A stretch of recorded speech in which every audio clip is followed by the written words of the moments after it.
चलो फिर से क्विक रिवीजन करते हैं, ठीक है। ऑर्डर 1 में पार्टीज के बारे में बात किया है, ऑर्डर 2 में फ्रेमिंग ऑफ सूट के बारे में बात किया है, ऑर्डर 3 में अगर कोई पार्टी कोर्ट में प्रेजेंट नहीं हो पा रही तो क्या उसकी जगह पे, फिर ऑर्डर 4 में क्या कि सूट को, आप देखो पार्टियां क्लियर हो गई कि भैया ये लोग पार्टियां हो सकते हैं, तो अब हम सूट को इंस्टीट्यूट करेंगे, ठीक है। अब 5 में सूट इंस्टीट्यूट हो गया तो दूसरे पार्टी को समन जाएंगे।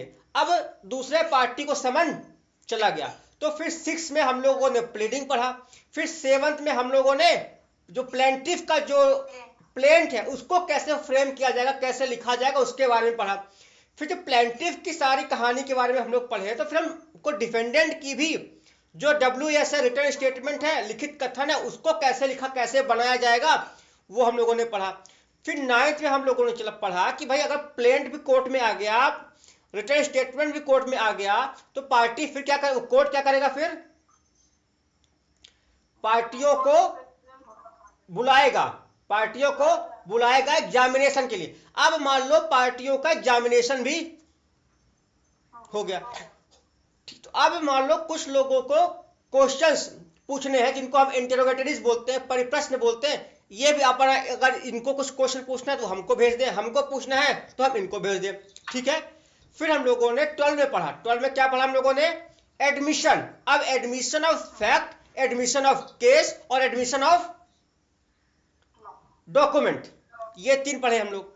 फिर 13 में हम लोगों ने क्या पढ़ा, 13 में क्या पढ़ा कि जो डॉक्यूमेंट कोर्ट में सबमिट कर दिए गए हैं उनके साथ कोर्ट क्या करेगा, अगर देख लिया है, एडमिट कर लिया है तो एग्जीबिशन लगाएगा, जो उसको लगता है कि नहीं यार ये अननेसेसरी डॉक्यूमेंट है इस केस के लिए तो उनको रिजेक्ट करेगा। ये सारी चीजें हम लोग 13 में पढ़े।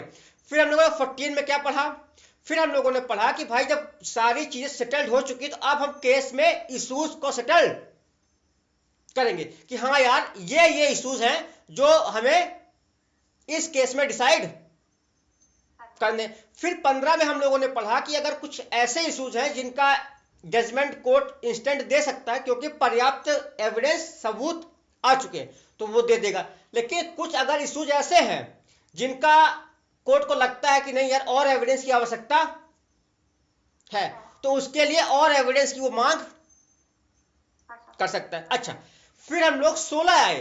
अब जैसे हम लोग 15 में पढ़े कि जिन इश्यूज में उस कोर्ट को एविडेंस की और आवश्यकता पड़ती है तो अब हम लोग 16 में उन लोगों को बुलाएंगे जो लोग एविडेंस देंगे, मतलब विटनेसेस की बात किया है, ठीक है। कौन पढ़ेगा,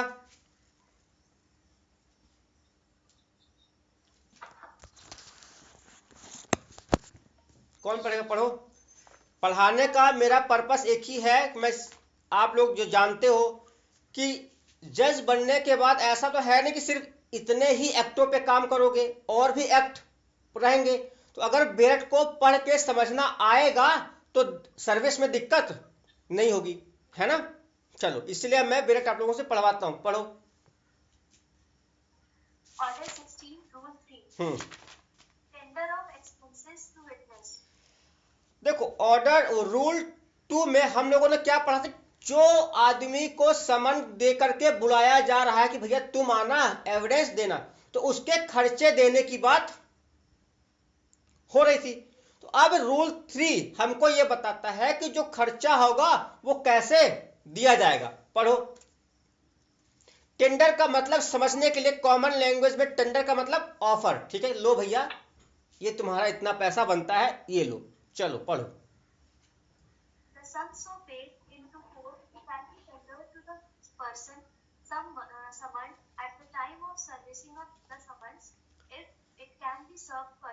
सुन लिए, तो अगर जो समन दे करके विटनेस को बुलाया जा रहा है, अगर वो समन पर्सनली उस व्यक्ति को दिया जा रहा है जिसको बुलाया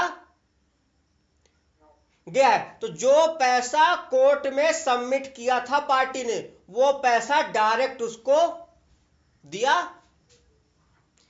मान लो सपोज करो कि यासी को समन भेजा गया है कि यासी आ करके इस केस में एविडेंस देना। अब समन गया है यासी को और मैं वो पैसा यासी के भाई को देकर के आऊं तो अगर समन पर्सनली यासी को दिया जा रहा है पर्सनली, ये अलग बात है कि अगर यासी उस समय प्रेजेंट नहीं है घर में अपने, तो समन किसी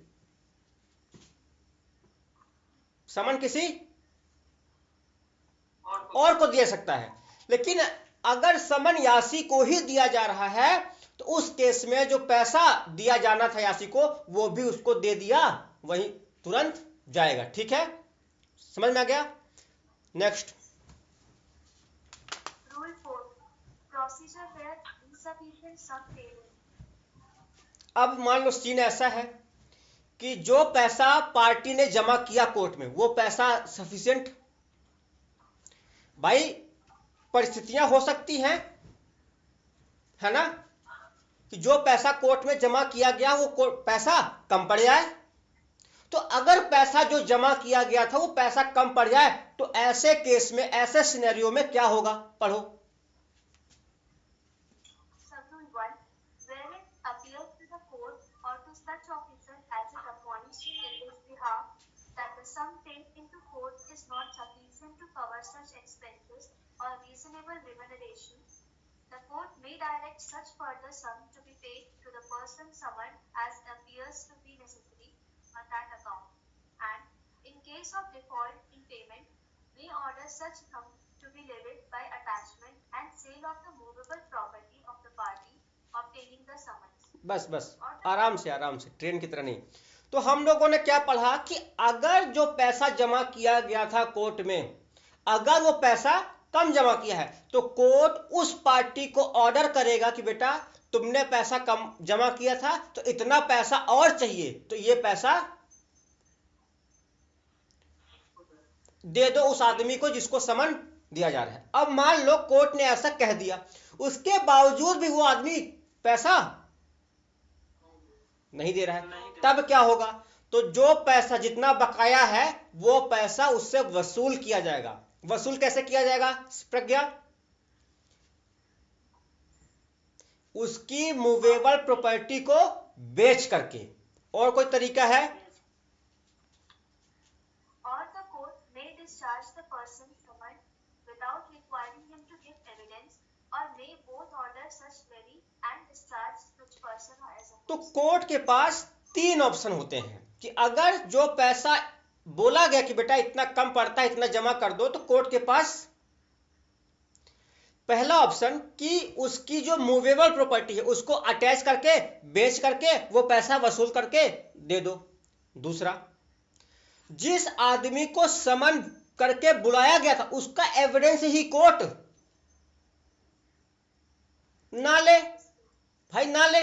अच्छा ये बताओ, अगर मैं पार्टी हूं तो मेरी जरूरत है ना कि यासी आकर के एविडेंस दे, कि यासी की जरूरत है, मेरी जरूरत है। अब जब मुझे पैसा जमा करने के लिए बोला गया और मैं फिर भी पैसा जमा नहीं कर रहा हूं और कल को अगर कोर्ट यासी का एविडेंस नहीं लेता और जरूरत मेरी है तो मेरी मजबूरी है ना कि मैं यासी को फिर से बुलाऊंगा। तो वही कहा है कि भाई अगर पैसा जो जमा करने के लिए बोला गया अगर जमा नहीं किए तो या तो वो पैसा वसूल कर लिया जाएगा, या जो आदमी एविडेंस देने के लिए बुलाया गया है उसका एविडेंस ही कोर्ट नहीं लेगा। और तीसरा ऑप्शन है कोर्ट के पास कि एविडेंस भी ना ले और प्रॉपर्टी अटैच करके पैसा भी वसूल ले। ठीक है, सर लेवी मतलब क्या होता है? वसूल करना। ठीक है, पैसा भी लेने और एविडेंस भी लेने। देखो ये सब कोर्ट इसलिए कर रहा है ताकि तुम स्ट्रिक्ट रहो, ताकि कोर्ट के ऑर्डर्स की compliance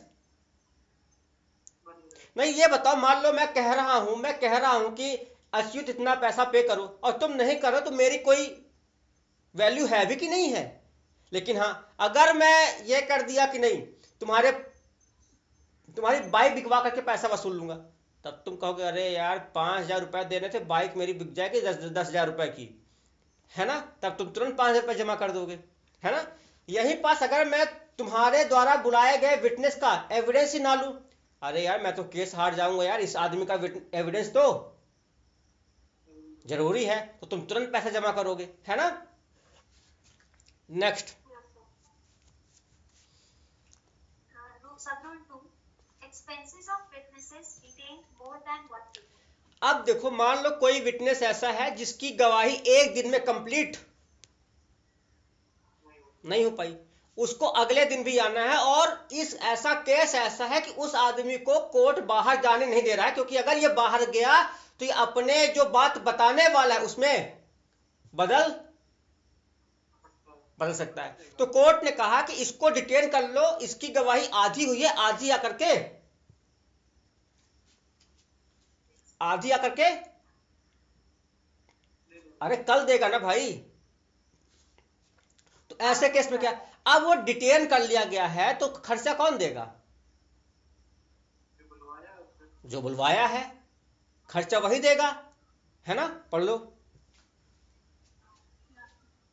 Where it is necessary to detain the person summoned for a longer period than 1 day, the court may, from time to time, order the party at whose instance he was summoned to pay into court such sum as is sufficient to defray the expenses of his detention for such further period.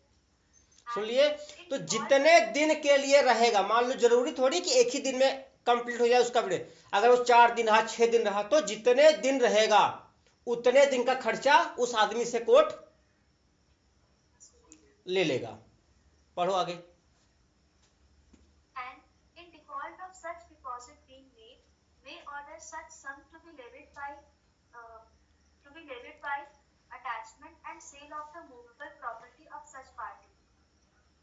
Or the court may discharge the person summoned without requiring him to give evidence, or may both order such levy and discharge such person as opposed. वही तीनों बातें कि अगर उसको बोला गया कि बेटा ये 2 दिन और जेल में रहेगा तो इसका तुम खर्चा, और अगर तुमने खर्चा तो फिर वही तुम्हारी चल संपत्तियों को बेचकर वो वसूला जाएगा, तुमसे जो विटनेसेस का तुम आ रहे हो लेकर उसका एविडेंस नहीं लिया जाएगा, या कोर्ट दोनों काम कर लेगा, वसूल भी लेगा और उसका एविडेंस भी नहीं लेगा। Next, Rule 5. Time, place and purpose of attendance to be specified in summons. हाँ भाई साहब, जो समन उस विटनेस को भेजा जा रहा है उस समन में उस टाइम का जिक्र होगा जिस टाइम पर उस आदमी को कोर्ट में प्रेजेंट होना है, उस जगह का भी, उस जगह का मतलब उस कोर्ट का भी नाम मेंशन होगा, लिखा होगा जिस कोर्ट में उसको, नहीं ये बताओ उस आदमी को क्या पता हमें किस कोर्ट में, ठीक है। तीसरा, और पर्पस भी लिखा होगा कि आपको किस पर्पस के लिए हम कोर्ट एविडेंस देने के लिए बुला रहे हैं, कि आपको गिरफ्तार करने के लिए बुला रहे हैं, कि आपसे कुछ क्वेश्चन पूछने के लिए बुला रहे हैं, किस पर्पस से बुला रहे हैं, ये सारा पर्पस भी लिखा होगा, ठीक है।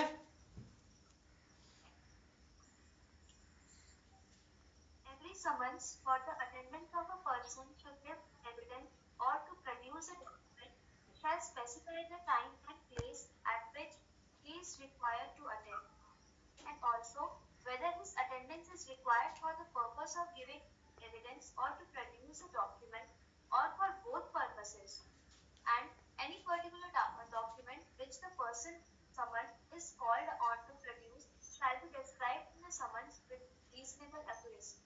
ठीक है, तो आपको किस पर्पस के लिए बुलाया जा रहा है, कि आपको एविडेंस देने के लिए बुलाया जा रहा है, कि आपको कोई डॉक्यूमेंट प्रोड्यूस करने के लिए बुलाया जा रहा है, वो सारा पर्पस उसमें लिखा होगा, या दोनों पर्पस के लिए बुलाया जा रहा है, ठीक है।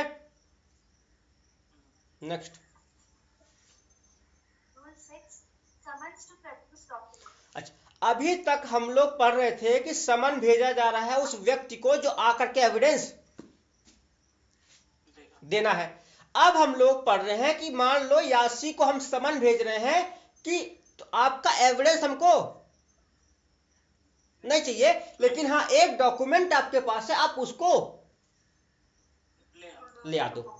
ठीक है, सवाल समझ में आ गया कि अभी तक हम उस व्यक्ति का एविडेंस की बात कर रहे थे, अब हम लोग समन इसलिए भेज रहे हैं कि एक डॉक्यूमेंट आपके पास है, वो डॉक्यूमेंट हमारे पास ले आ दो। ठीक है, चलो ठीक है आयुष।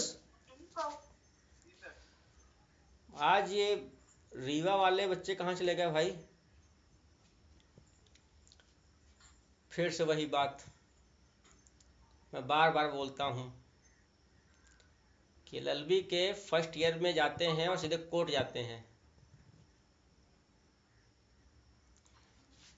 मतलब प्रज्ञा कॉमन सेंस का है, ठीक है, अगर आप युद्ध में जा रहे हो, मतलब आपको वॉर लड़ना है, तो पहले आपको तो मालूम होना चाहिए कि वॉर है क्या, आप जाके वहाँ क्या करते होगे। एक्चुअली दिक्कत उनकी नहीं है, एक्चुअली बहुत बड़ा रीजनिंग है, पूछे क्यों वो ऐसा कर रहे हैं बेचारे, क्योंकि कोई उनको गाइड करने वाला नहीं है। भाई आप एलएलबी कर रहे हो, आप लॉ पढ़ रहे हो, तो आपको पहले लॉ पढ़ना चाहिए, उसके बाद कोर्ट जाना चाहिए। आप अगर अभी से लॉ कोर्स चले गए तो आप लॉ नहीं सीख पाओगे। हो सकता है कि आप 8-10 हज़ार की अपने खर्चा 4-5-6 सालों में निकाल लो, लेकिन क्या यही आपकी जिंदगी? आप बड़ा सोचो ना कि मैं अपने दम पर वकालत करूंगा। आप जीवन भर किसी के अंडर में काम करते रह जाते हो। जानते हो क्यों? ये वही लोग हैं जो लॉ अच्छे से, क्योंकि भाई अगर आपको लॉ सही से आता है, आप खुद सोचो, आपके अंदर एक अलग कॉन्फिडेंस, एक अलग एटीट्यूड रहेगा। हाँ, कुछ चीजें हैं जो सीखने वाली होती हैं, वो आप सीनियर के अंदर जाओगे, 1-2 साल काम करोगे, सीख जाओगे। फिर आप धीरे धीरे, अगर कोई केस आया और आपको लॉ अच्छे से आता है, तो आप उसको अच्छे से डील करोगे और जिता ले जाओगे। अगर एक आदमी केस जीता, फिर वो आदमी अपने सारे रिलेटिव को बताएगा, वो उनके रिलेटिव अपने रिलेटिव्स को बताएंगे, तो इसी तरीके से फील्ड बनता है। इसीलिए कहा जाता है कि अगर आप फर्स्ट जनरेशन लॉ में हो तो आपको टाइम देना पड़ेगा भाई, और या तो फिर शॉर्टकट है कि मेहनत करके जज बन जाओ। हाँ, मेहनत करके जज बन जाओ। जैसे मान लो अगर कॉर्पोरेट फील्ड में जाते हो, कॉर्पोरेट फील्ड में पैसा बहुत है, लेकिन शुरू में जो उनकी, देखो यार, हर जगह बिना मेहनत का पैसा नहीं मिलता भाई, तो वहां भी मेहनत है। ठीक है, वहां भी मेहनत है, लेकिन आप इंडिपेंडेंट नहीं हो पाते हो। वकालत ऐसा फील्ड है, जैसे जैसे डॉक्टर्स होते हैं वैसे वकालत, कि भाई मैं अपने मर्जी का मालिक हूं, ये मेरा एस्टेब्लिशमेंट है, इसका मालिक, इसका राजा मैं हूं।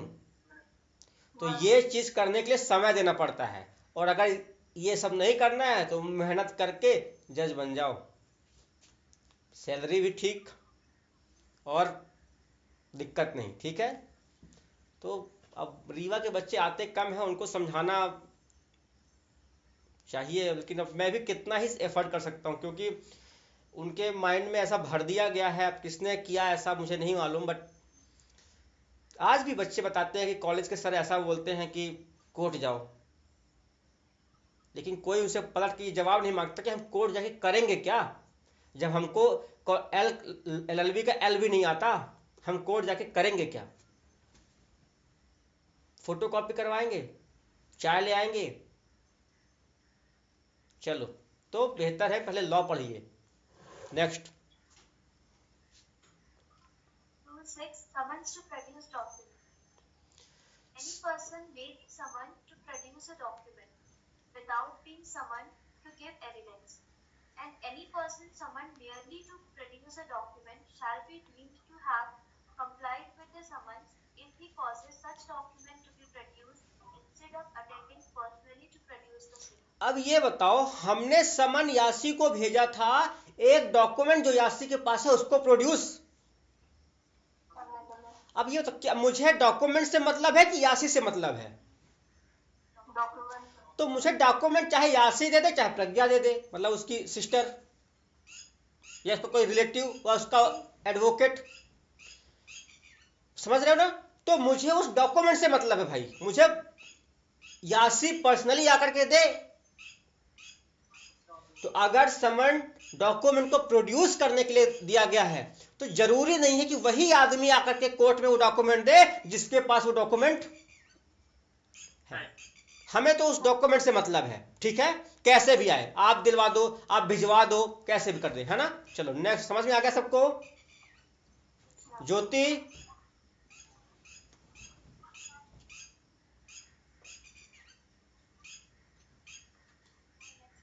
हाँ next. Rule 7. Power to require persons present in court to give evidence or produce documents. अब ये बताओ, ऐसी भी परिस्थिति आ सकती है कोर्ट में कि मान लो एक पार्टी यासी है और एक पार्टी प्रज्ञा है, ठीक है? और यासी के साथ जो लोग आए थे वो 10 लोग आए थे। लोग आए थे, उनको कोई किसी ने बुलाया नहीं था।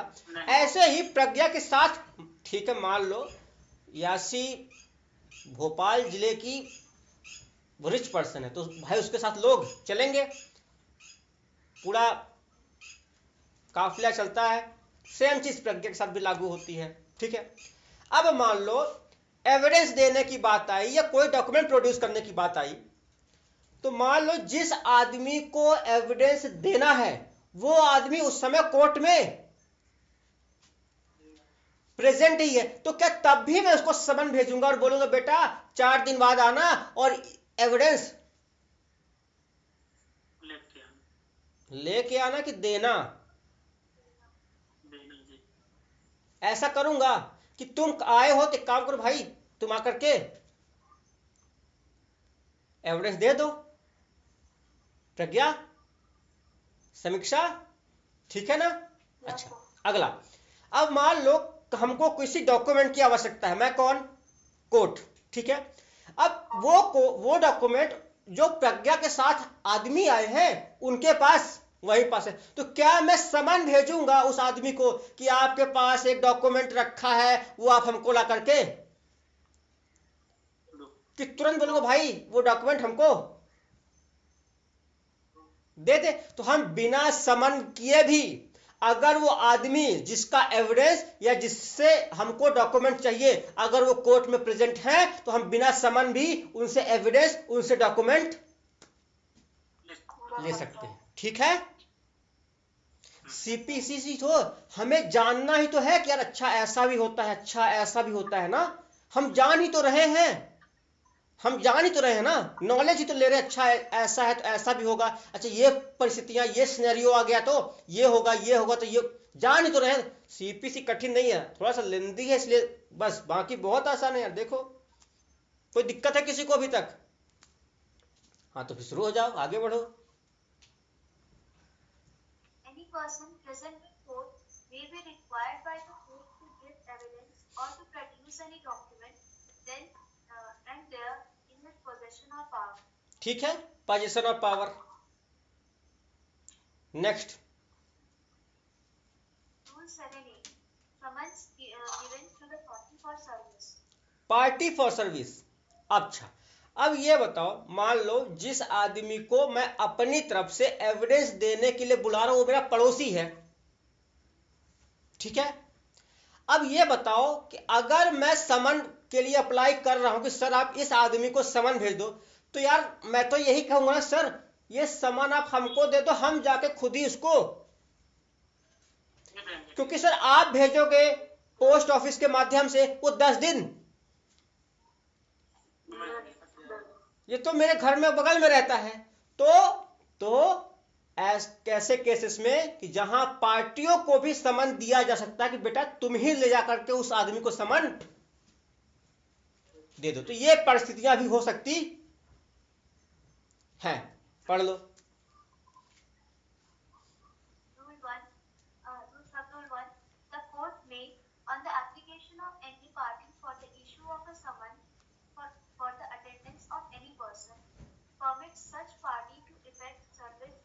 summons on such person and shall, in such a case, deliver the summons to such party for service. ठीक है, उस पार्टी को ही वो समन दे दिया जाएगा कि बेटा तुम ही ले जा करके उसको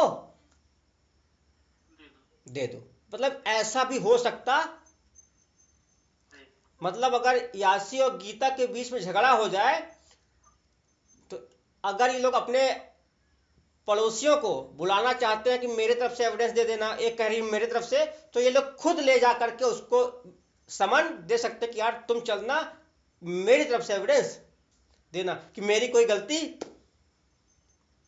नहीं है, जबकि सारी गलती सामने वाले की। नहीं मेरी ही है, मेरी ही गलती है, फिर भी मैं कह रही हूं कि चलना और कहना कि मेरी गलती नहीं थी, वो तो उसी की गलती थी। ठीक है, next. Subrule 2. The service of such summons shall be effected by or on behalf of such party by delivering or tendering to the witnesses personally a copy thereof signed by the judge or such officer of the Signed court by the- as he हाँ। may appoint, signed by the judge ठीक, or such officer of the court as he may appoint in this behalf and sealed with the seal of the court. ठीक है। तो जो समन party को दिया जा रहा है कि आप ले जाकर के उस व्यक्ति को दे देना, उस समन में भी जज का सिग्नेचर होगा, कोर्ट की नहीं। तो ये बताओ, सामने वाला आदमी हमसे कहेगा नहीं ये फर्जी समन तो नहीं है भाई, बिना कोर्ट का सिग्नेचर, बिना सील लगे हुए, कह सकता है ना? तो समन की ऑथेंटिकेशन पे सवाल ना खड़ा हो, इसीलिए तो सेकंड सब रूल 2 हमको ये सिखा जा रहा है कि भाई साहब जो समन जाएगा उस पार्टी को, वो समन में कोर्ट का प्रॉपर सील होगा, उसका नाम होगा, जज का सिग्नेचर होगा, और वो पार्टी उस ले जाकर के उस व्यक्ति को पर्सनली सर्विस का मतलब देना, तामील करवाना कर सकती है। नेक्स्ट। Subrule 2.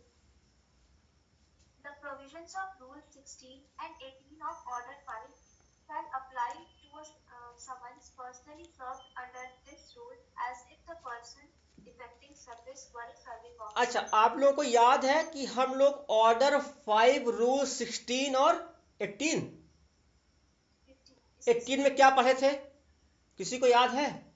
ऑर्डर 5 रूल 16 और 18। क्यों भाई?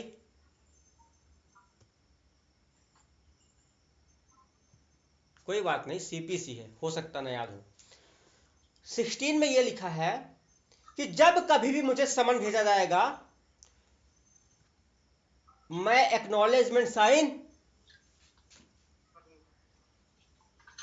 अच्छा ये बताओ, मान लो अगर हमने मान लो अगर ये समन है,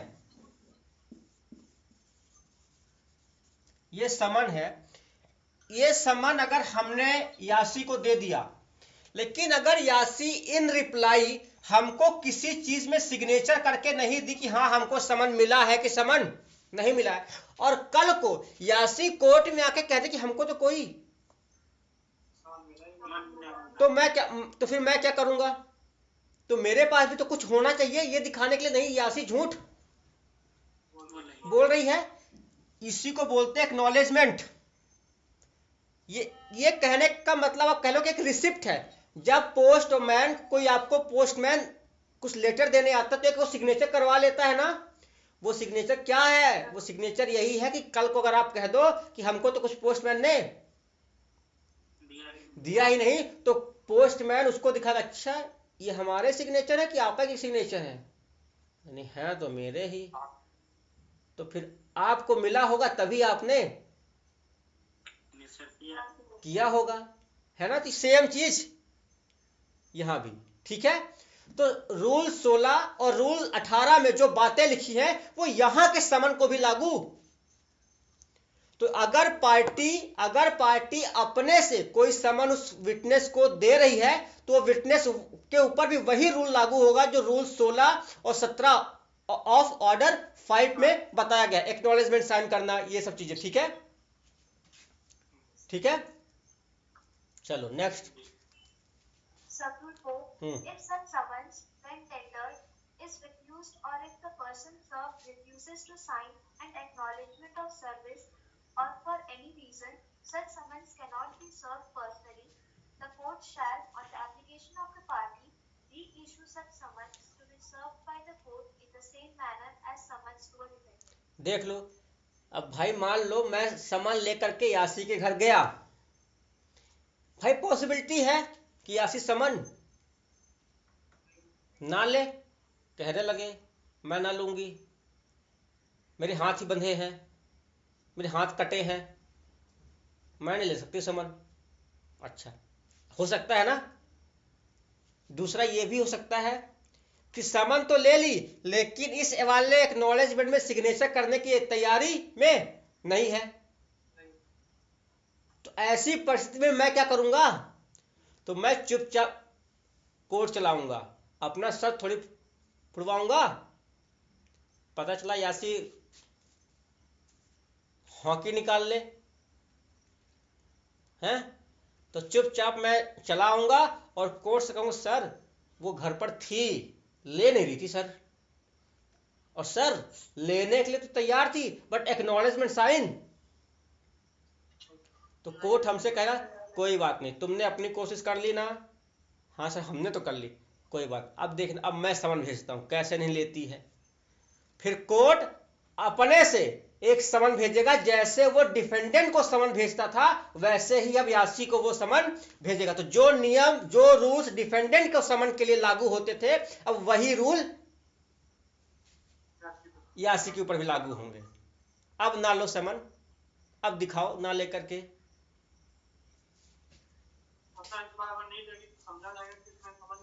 हाँ, फिर वही पूरी जो कहानी हम लोग ऑर्डर 5 से पढ़ के आए हैं, वो सारी बातें यासी पर भी लागू। Next, Summary 5. Where a summons is served by a party under this rule, the party shall not be required to pay the fees otherwise chargeable for the service of summons. ये समझ में आया भाई, कॉमन सेंस है। अगर समन को लेकर मैं ही जा रहा हूं तो जो सर्विस का चार्ज है वो मैं जमा करूंगा भाई, वो आखिरी में पैसा हमें को मिलना है, तो क्या मतलब है ना।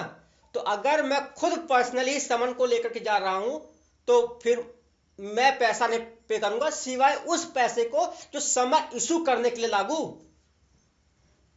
होता है। भैया जो कोर्ट फीस लेता है कि भैया समन इशू करने के लिए मैं 5 रुपए लिया करूंगा, तो वो 5 रुपए बस लगेगा, बाकी मतलब समझाने के लिए बोला 5 रुपए, ठीक है। हाँ, next. Rule 8. Summons how served. आप बताओ समन कैसे सर्व किया, सर्विस सर्व का मतलब कैसे दिया जाएगा। पढ़ो कैसे कैसे दिया जाएगा। Every summons under this order not being the summons delivered to a party for service under Rule 7A shall be served as nearly as may be in the same manner as a summons to a defendant, and the rules in order 5 as to proof of service shall apply in the case of all summons served under this order. सुन लिए क्या कह दिया कि समन का service वैसे ही किया जाएगा जैसे डिफेंडेंट प्रतिवादी के ऊपर ऑर्डर 5 में किया जा रहा था, ठीक है। तो जो सारे रूल्स डिफेंडेंट को समन के लिए लागू हो रहे थे, वही सारे रूल्स ऑर्डर 16 में अगर समन विटनेस के लिए गया है तो भी वही लागू होंगे, ठीक है। Next. Rule 9. Time for serving summons. आप बताओ अब कितने समय के भीतर मुझे समन की सर्विस कर देनी होगी। भाई ये बताओ, अगर मान लो मुझे यासी को समन भेजना है और उस समन में वो डेट लिखी है कि यासी को 5 तारीख को कोर्ट में अपीयर, अब मैं समन ही यासी को 4 तारीख को दे रहा हूं, तब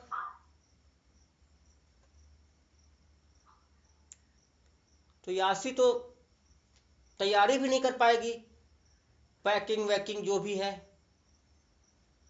ना। तो कितने समय में, कुछ टाइम लिमिट है, कुछ है कि कब समन की सर्विस तामील कर देनी चाहिए। पढ़ो।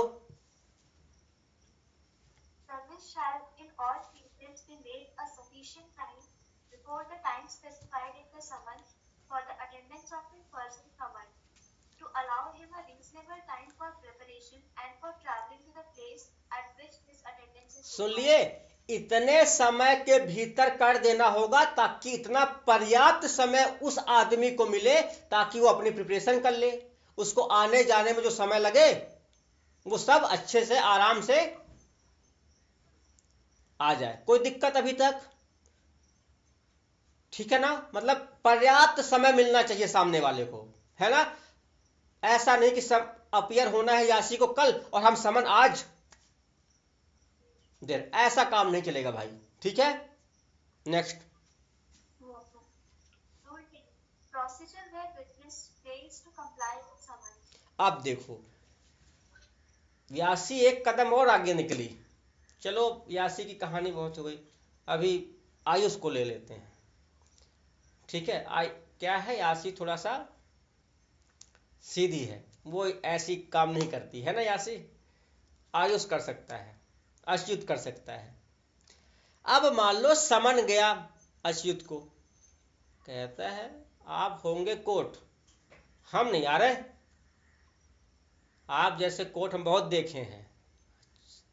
भाई आदमी का माइंड सेट है, कुछ भी बोल सकता है, कुछ भी कर सकता है ना? तो मान लो अच्युत को समन गया और अच्युत ने बोलता है अरे आपके जैसे हमको रोज समन आता है, हम नहीं आ रहे, हमारे पास इतना टाइम नहीं है। तो अब मैं क्या करूंगा अच्युत का, मैं क्या करूंगा अच्युत का? पढ़ो। Subtle 1.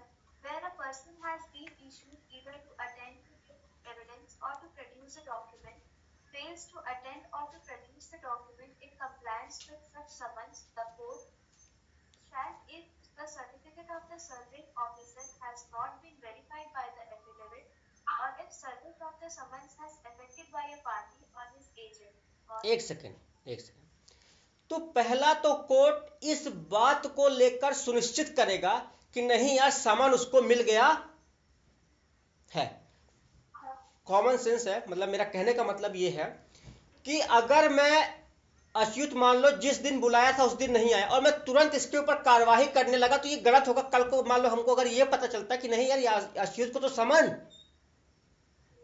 मिला है इसलिए वो नहीं आया, तो पहले मैं अपने आप में सुनिश्चित हो जाऊंगा कि नहीं यार समन मिला। ये मैं कैसे होऊंगा सुनिश्चित? तो जो आदमी समन लेकर के गया था वो एफिडेविट पर लिख के पीछे पढ़ के आए हैं ना कि वो एफिडेविट देगा कि हाँ समन हमने दिया है। और अगर मैं खुद लेकर के गया हूं तब तो सुनना, अगर सर्विंग ऑफिसर ने एफिडेविट पर कुछ लिख के नहीं दिया, दूसरा अगर पार्टी ने कुछ नहीं बोला, तो कोर्ट पहले हम लोगों की ओथ पर एग्जामिनेशन करवा लेगा कि आप लोग सही बोल रहे हो कि नहीं बोल रहे हो। क्योंकि ओथ पर इसलिए कि अगर कल को मेरा झूठ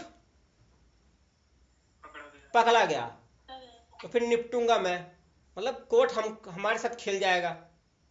तो पहले कोर्ट क्या करेगा कि हम लोगों का हमारा, और अगर सर्विंग ऑफिसर ने एफिडेविट नहीं दिया है तब, अगर एफिडेविट दिया है तब तो एग्जामिनेशन नहीं करेगा, मतलब उसके ऑप्शन पर है करे ना करे। लेकिन अगर एफिडेविट नहीं दिया तब तो कोर्ट एग्जामिनेशन करेगा ही करेगा, ताकि यह सुनिश्चित हो सके कि समन अच्युत को मिल चुका है। तो पहला नंबर बोलता है, ए बोलता है कि अगर सर्विंग ऑफिसर ने एफिडेविट नहीं दिया या पार्टी है ने सर्विस किया था तो हम लोगों की ओथ पर एग्जामिनेशन कोर्ट करेगा। और बी में लिखा होगा कि अगर सर्विंग ऑफिसर ने एफिडेविट दिया है तो कोर्ट के ऑप्शन पर है कि वो एग्जामिनेशन करे। एग्जामिनेशन पढ़ो। if the certificate of the serving officer has been so verified, examine on oath the serving officer or the party or his agent, as the case may be, who has effected survey or caused him to be so examined by any court touching the service or non-service of the summons. इसी बात का examination होगा कि आपने service किया है कि service का मतलब है कि उसको दिया है कि नहीं दिया है। तो देख लो क्या हो रहा है कोर्ट अपने आप में पहले मजबूत बन रहा है कि नहीं समन मिल गया है, अच्युत अगर फिर भी नहीं आया अब आ जाओ तुम अच्युत। लेकिन क्योंकि अगर मान लो मैं पहले ही अपने आप को मजबूत ना करूं और मैं अच्युत के ऊपर कार्यवाही कर दूं तो अच्युत मेरे ऊपर ही कि समन दिए नहीं और सजा पनिशमेंट दे रहे हो, हमको क्या पता आप समन भेजे थे। तो पहले मैं कंफर्म हो जाऊं कि समन अच्युत को भेजा गया था, वो लिया नहीं लिया वो बात की बात है ना। तो रूल 10 ये बता के जा रहा है, आगे पढ़ो। Where the court sees reason to believe that such evidence or production is material and that such person has, without lawful excuse, failed to attend or to produce the document in compliance with such summons or has intentionally avoided service, it may issue a proclamation requiring him attend to give evidence or to produce the document at a time and place to be named therein. Low And a भैया copy of the scene हो गया चीज के साथ। तो अगर court को ये पता चल गया एग्जामिनेशन पर कि समन तो अच्युत को मिली है और अच्युत ने जानबूझकर या किसी भी कारण से लॉफुल रीजन के बिना कोर्ट में का ऑर्डर का कंप्लायंस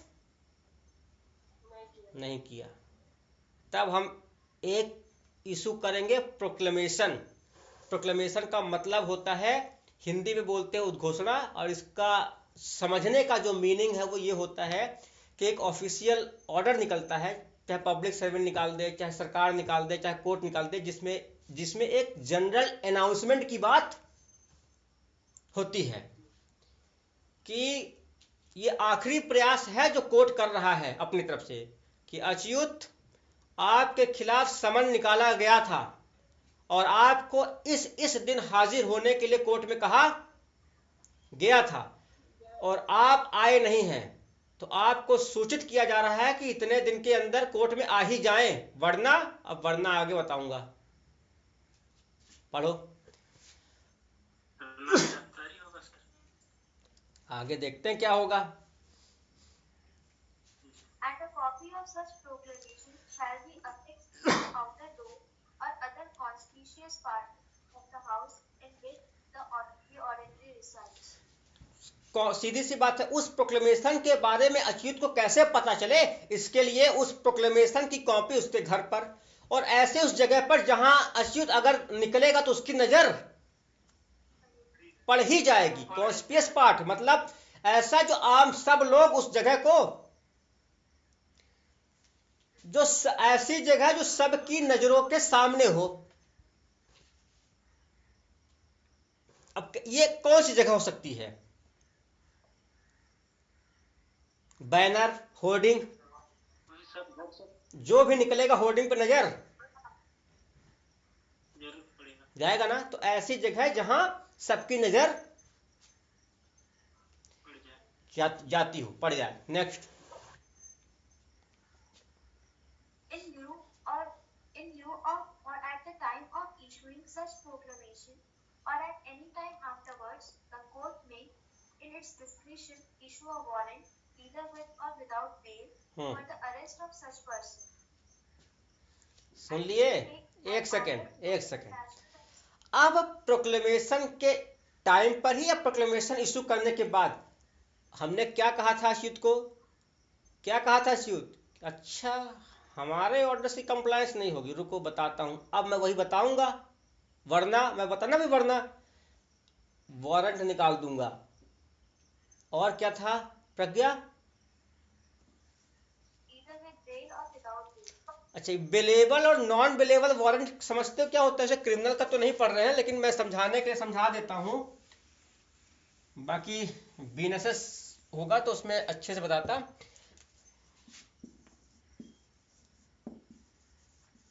एक बेलेबल होता है और दूसरा